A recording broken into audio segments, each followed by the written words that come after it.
I have the lead acid battery in place in its box here. This is the box that keeps any sulfuric acid from, if it boils over, from going anywhere. It contains it inside the box. Again, do not drill holes in the bottom of these boxes because it'll leak. And I have a piece of red oak that I mount across here to hold the battery in place. First thing I want to do is I'm going to go ahead and check the water level. Even though this is a brand new battery, I'm not going to take any risks with it.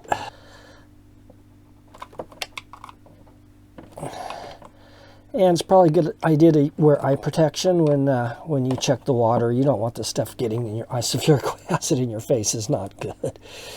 So yeah, make sure you wear eye protection when you do this. I don't know if you can see it. You can see the water level, and it's down a ways, which is what you want. There's a collar. Each hole has a collar down inside of it, and so the collar, you just want to go up to where the water touches the bottom of the collar and no higher, and that'll keep the water from boiling out when you're charging this battery, and it'll keep the top dry and clean.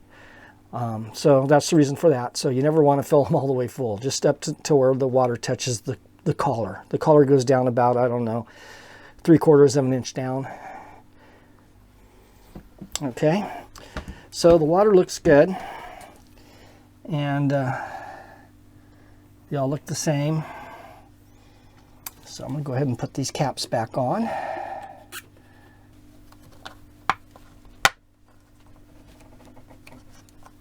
Okay, that's good. Okay, now these are little protective covers for the terminals. You know, same thing with the lithium battery. You do not want a wrench to touch these two because you'll get sparks flying.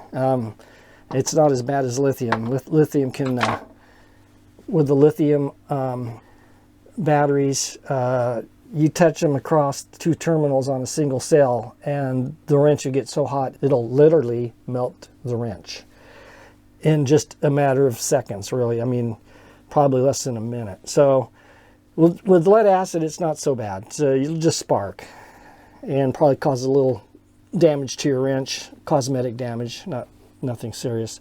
So I'm going to go ahead and get ready. I'm going to go ahead and connect the positive first. And so there's two terminals. There's your traditional car battery type of terminal, which I do not recommend using.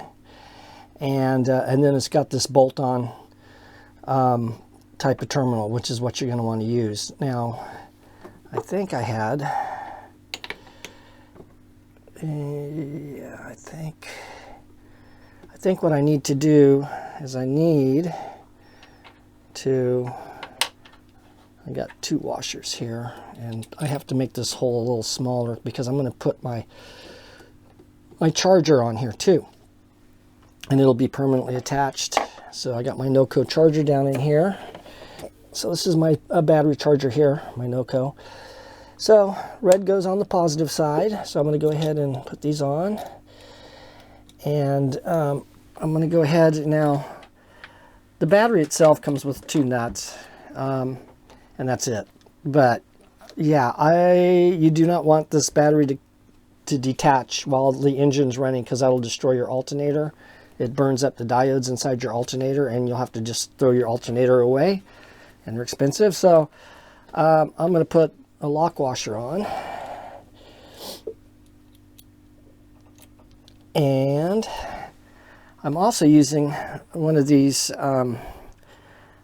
aircraft type of nut. It's got nylon collar inside of it, and these things tighten down and they don't want to come off by vibration. They're real secure. These ones I got here are used. I took them off the other battery that went bad, and I probably should use brand new ones because the nylon gets scored with the thread, and it won't hold as good. But I'm going to go ahead. I think I'm going to go ahead and put one little drop of Loctite on here, just to be sure. And I'm just going to put it, I think I'll put it on the terminal, just on the very end, and I mean just a little bit. You don't want to put so much on there that you're not going to get good contact, and you just need really one little drop of this stuff. You really should use a torque wrench when doing this kind of stuff. You don't want to strip anything out, but I've done a lot of this stuff, so I'm pretty good at tightening it without over tightening. And just go real slow. I would say that's definitely good enough. Make sure it's good there. Okay, that's good. And that worked out good. It's flush. So my battery charge is on. It's on tight. This cable's on tight. It's not going anywhere. And I do the same thing to the negative side. I'm gonna wire brush this. Clean it up a little. The positive cable's tinned, so it's covered with solder. And so you don't have to do that with that. But this one's an old lug. This is the original battery cable. I didn't replace it. I think it's plenty good. So clean both sides real well.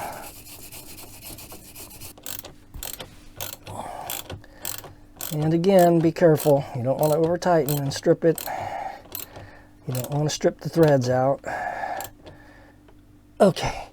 Now I'm going to go ahead and hook up my battery charger because this hasn't been charged yet. It's brand new. And they charge them up before they send them out. But you want to keep it fully charged. So I'm going to go ahead and charge it for a little bit until it's charged up. And then I'm going to go ahead and start the engine and see what happens. Charger should come on. And there it goes. So now there's two lights going here. Yeah. And in another minute, there's the third light. Okay, so it was charged. That's good. Now, it's going to take a little bit for it to charge all the way up. And there's the green light. Now, the green light, when it comes on, so there's four lights. There's a red, and another red, and then there's an orange, and then there's the green light. So that tells you how charged it is. And so what you want to do now, the green light's flashing. When that green light goes solid, that means the battery's totally topped off. And the nice thing about these NOCO chargers is that you can't overcharge the battery. Once it's fully charged, you can leave the battery charger on all the time, and it won't hurt the battery. And that's what you want to do, because you always want to keep your lead acid batteries full all the time. The fuller the better. And the longer you keep them fuller, the longer they're going to last. You don't ever want to let them drain down past 50% capacity. That'll damage them. So, at any rate, I don't know off the top of my head what the voltage would be. Normally, starter batteries, their nominal voltage is 12.8 volts. So, you know, once you get down to 11 volts, you're getting down there, and you need to charge. If you go like, I don't know if it can go down to 10 volts. I don't know how much capacity would be left at 10 volts, but I wouldn't even risk 10 volts. You know, if it goes down to 11, charge it up. If you have a different type of charger that you have to shut down after you're charging. So at any rate, this is going to take a while, and then once it's done, I'm going to try to start the engine and see how it starts.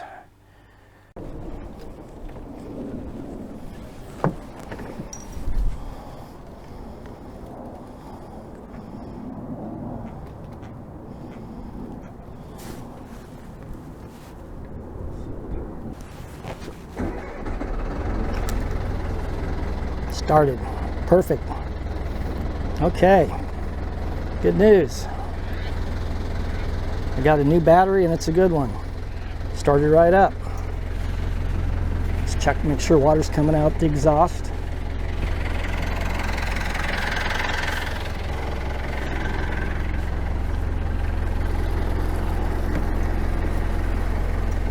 Okay. Everything looks good here. Wow, my water temperature is really high. What the hell's going on here? Ah, there it goes. All right, So my oil pressure looks good, around 50 pounds per square inch.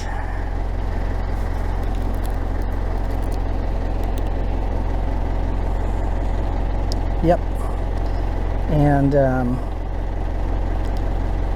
yeah, it's 50 pounds per square inch. That's the oil pressure right now. I'm idling. I'm not in gear yet. I'm going to put it in gear here in a second. I don't know why my water temperature gauge was pegged all the way to high, 250 degrees Fahrenheit, but when I tapped it, it went back down to cold. And I don't understand why it did that. It must have went up when I turned the key. I didn't notice. I know it wasn't running that hot when I came in here, or when I ran it last.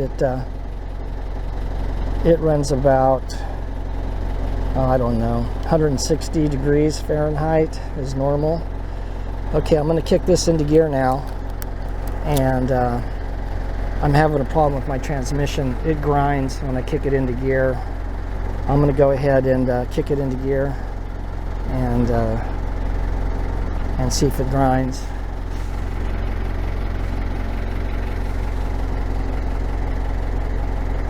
So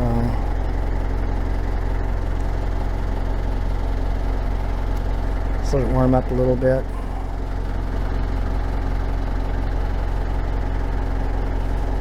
Okay, I'm going to kick it in. The lines are good.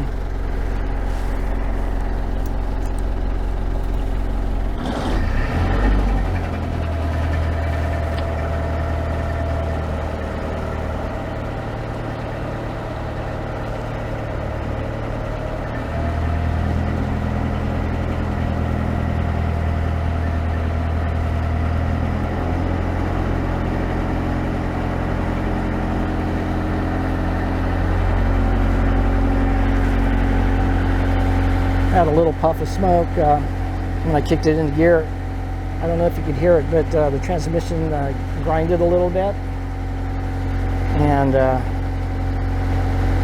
yeah, I'm gonna have to look into that. I replaced the shifting fork on my other transmission on my other boat. It had a 60 horsepower Lehman diesel and a Hearth V drive.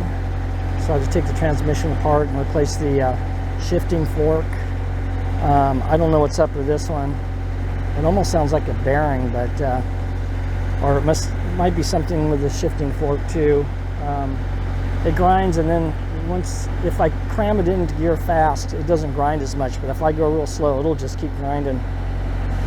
Had a little puff of smoke come out when I kicked it into gear, and I'm going to go around. I don't see any right now, but this engine does smoke a little blue smoke, so I'm gonna take a look and see how much smoke's coming out, and I'm gonna let it run until she warms up, and then I'll shut her down.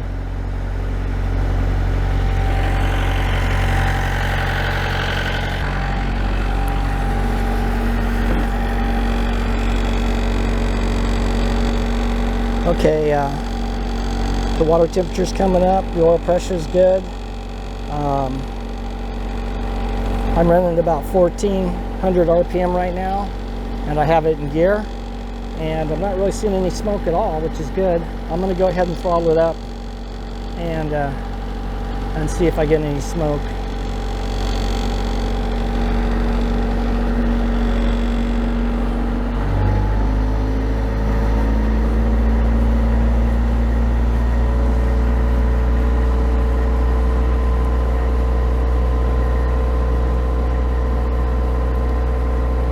I'm about 1800 RPM right now, and I'm starting to see blue smoke come out.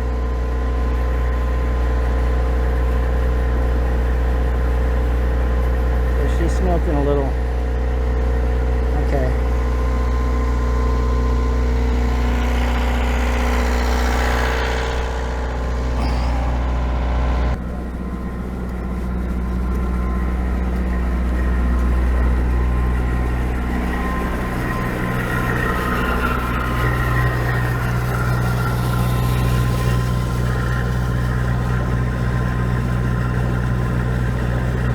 Okay, that looks good. I'm not really seeing any smoke. Just a little bit of blue smoke.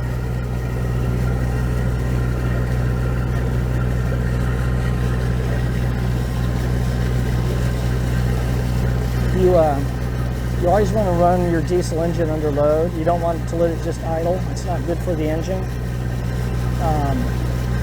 So it's always better to have a load on it. So what you want to do is just make sure there's no lines around your boat, around your prop, nobody swimming in the water, and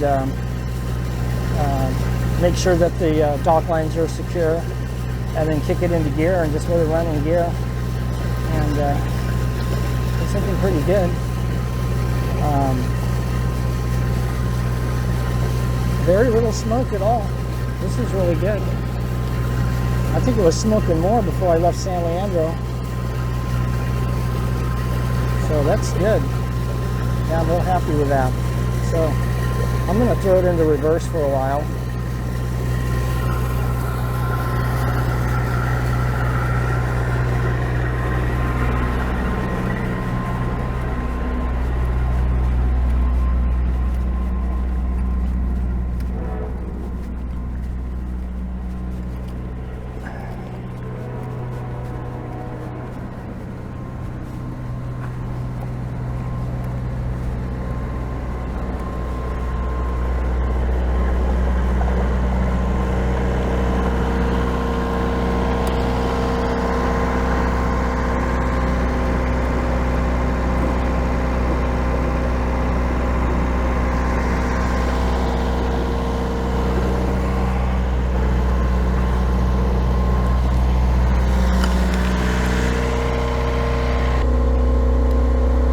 At 1800 RPM. Oil pressure is up a little bit, which is good. And it's better the oil pressure go up than go down. Low oil pressure is really bad. So it's up past 50 now, and that's because I throttled it up. So the oil pressure will go up a little. My water temperature's about 150. I got a smoke detector going off inside the boat. I must still have an exhaust leak inside. I'll have to check it out, see what's going on.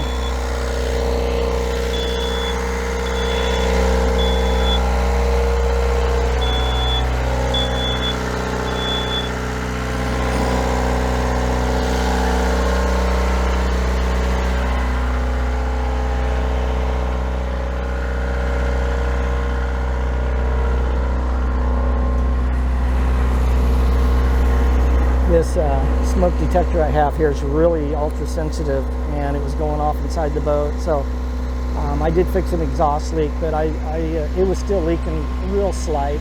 Can't even really smell it in there. Just a little, but barely. So that's good. And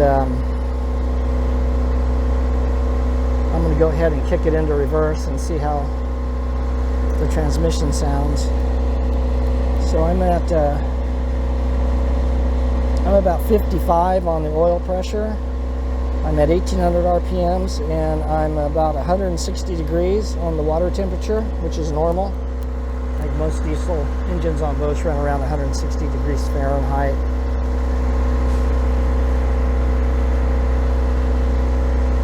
So I'm going to go ahead and throw it into reverse.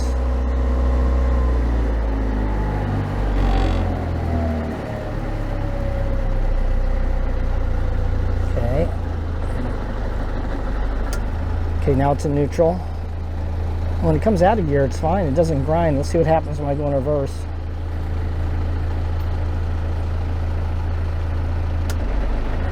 Went right in, no grinding. And now we're backing up. Whee!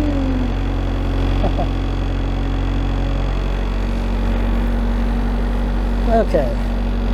Now I'm in reverse. I'm going to throttle it up to about 1800 RPM.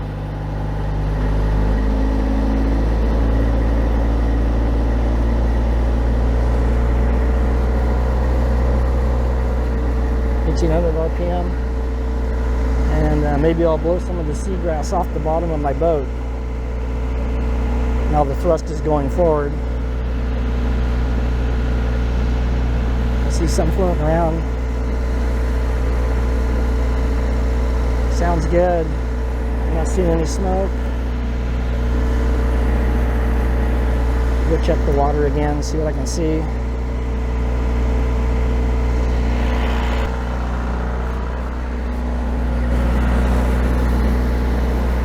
Okay, I'm not seeing any smoke. The more I run this engine, the less it smokes. I let it sit for 6 years, and then I started it up before I left San Leandro, and it smoked quite a bit of blue smoke. And now I'm not really seeing any, and that's really good.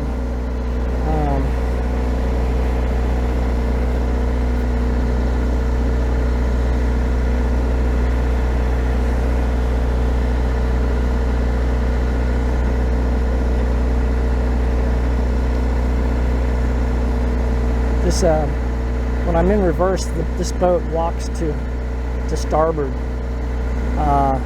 quite a lot, and it looks like a lot of the thrust is going this way, and the reason for that is the engine's not centered in this boat. It's over to one side slightly, so the prop shaft is angled, and it makes the boat walk. Plus you get prop walk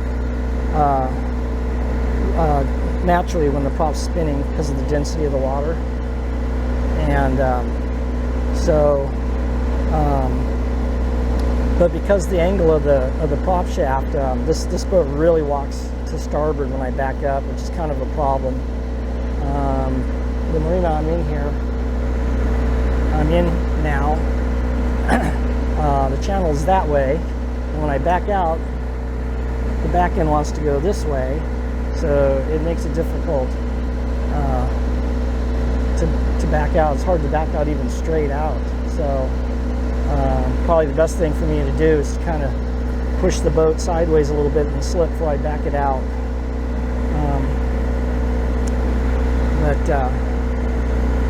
That's why, you know, it took me a while to figure that out. That I noticed the engine was not in the center as close, but the prop shaft is angled slightly.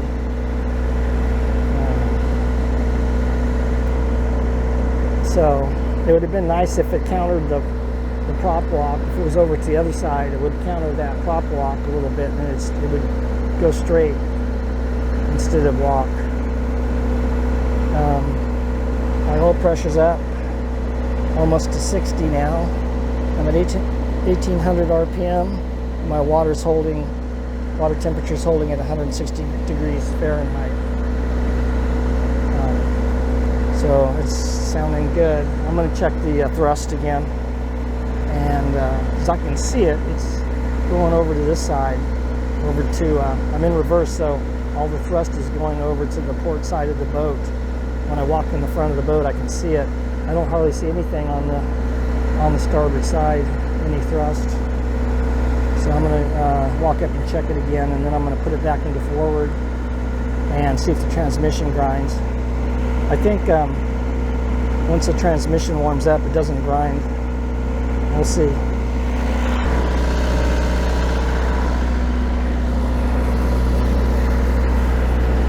You know, it's strange, but the thrust is literally going sideways out the side of the back of the boat. It's not even, I'm not seeing much even going forward. It's kind of strange.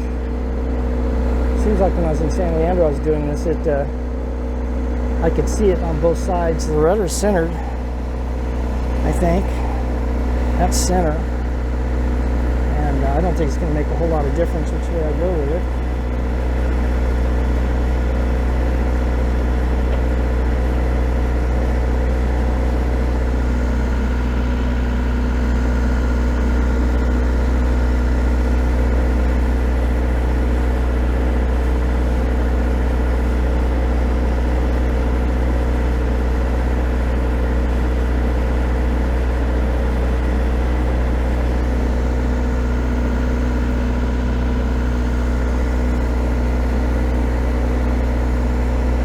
Okay, I'm going to go ahead and put it into forward again for a little bit, and then I'm going to shut it down.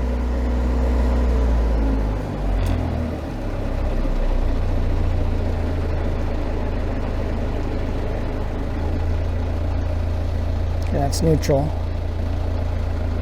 My boat's moving forward a little bit because of the tension on the lines. I got 2 spring lines on here.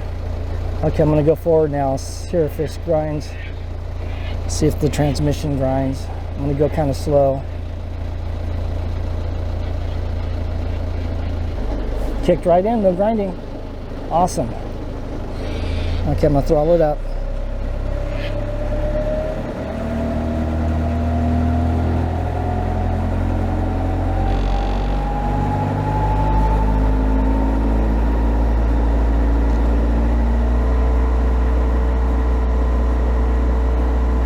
About 1800 RPM. It's good. Seen any smoke? Well, that's great.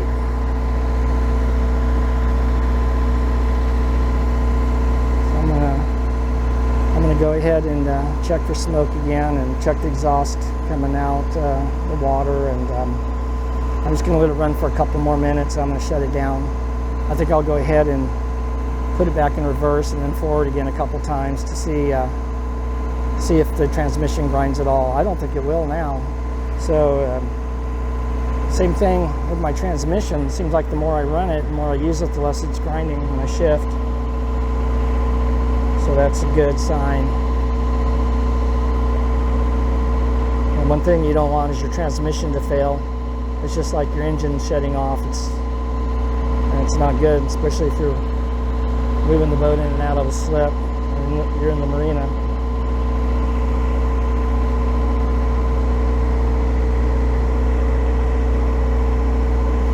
So oil pressure is almost 160, 1800 RPM, and the water temperature is 160 degrees Fahrenheit. I'm going to check with my voltmeter and see if the alternator is charging. I'm not getting an indication here at all on this. I have a light in here. When the battery's totally topped off, it starts flashing. But I'm going to go ahead and check it right now and see what the voltage is. Make sure my alternator is charging.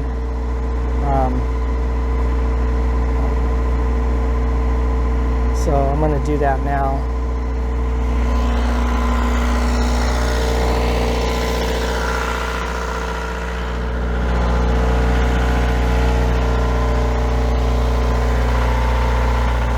The alternator is charging at exactly 14.4 volts. This is exactly what you want.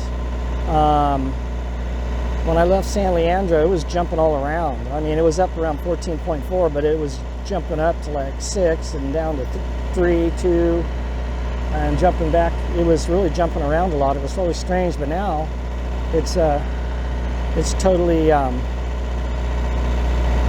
just right at 14.4, which is perfect. So everything's working great. I'm really lucky here. This is good news.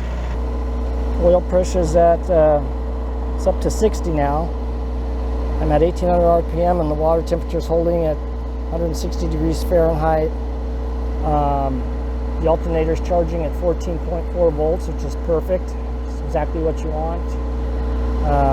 There's no smoke coming out of the exhaust, and the transmission is shifting smoothly, and I got good thrust coming out of the back of the boat, so yeah, everything is good. Okay, I'm going to shift it a couple more times.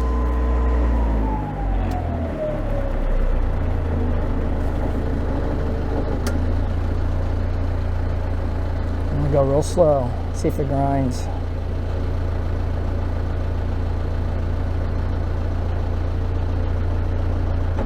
Kicks right in, didn't grind at all. Backing up again.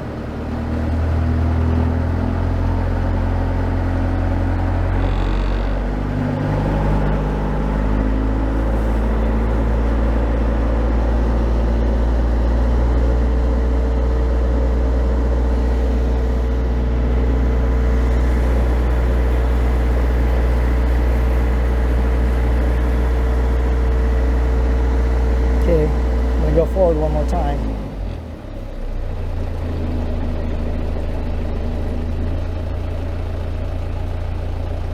neutral. Okay, I'm going to go real slow, see if it grinds.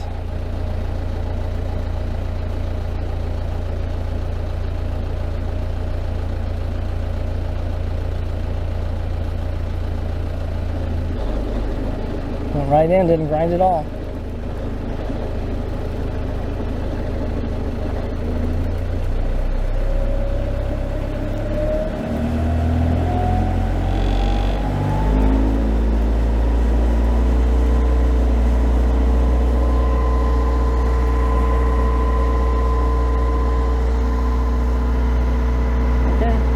Looks good. Okay, now I'm going to run fresh water through the system. Previous owner set this boat up so you can run fresh water through the cooling system when you're done running salt water through it. And so I'm going to do that now. I'm going to throttle it back. I don't need to be this the RPM up this high, so it's going to throttle it back.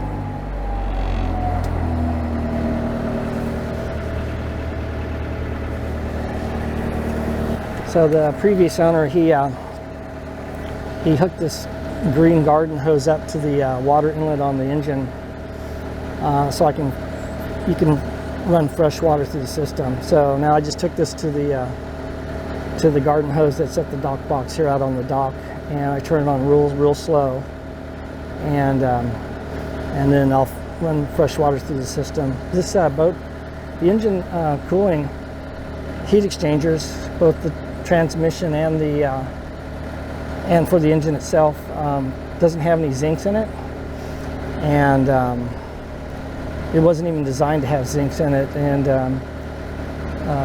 that's kind of a debatable issue. A lot of people I've heard say, just, you know, if you have zincs in your cooling, in your heat exchanger, they just crumble up really quick, and then you got all this crumbly pieces of zinc floating around in your cooling system. So I'm just going to go ahead and flush it out with fresh water. So he's been doing it all the time. He does it all the time. So when I bought this boat, I've been doing the same thing. So I'm going to do it. Just flush it out for a few minutes and then shut her down.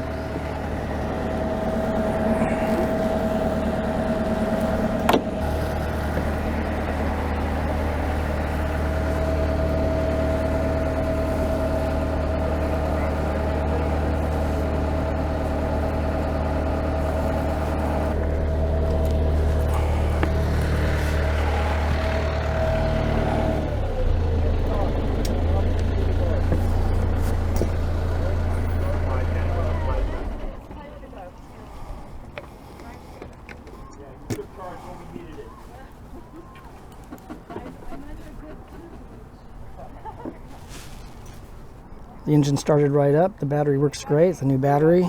The transmission only grinds when it's cold, and once it warms up, it doesn't grind at all. I got a little blue smoke at first, but as it ran, the blue smoke went away. Yeah, so everything worked great. So engine runs great. Transmission's working good. New battery's working good. Cooling system's working. Everything's working. Oil pressure was good.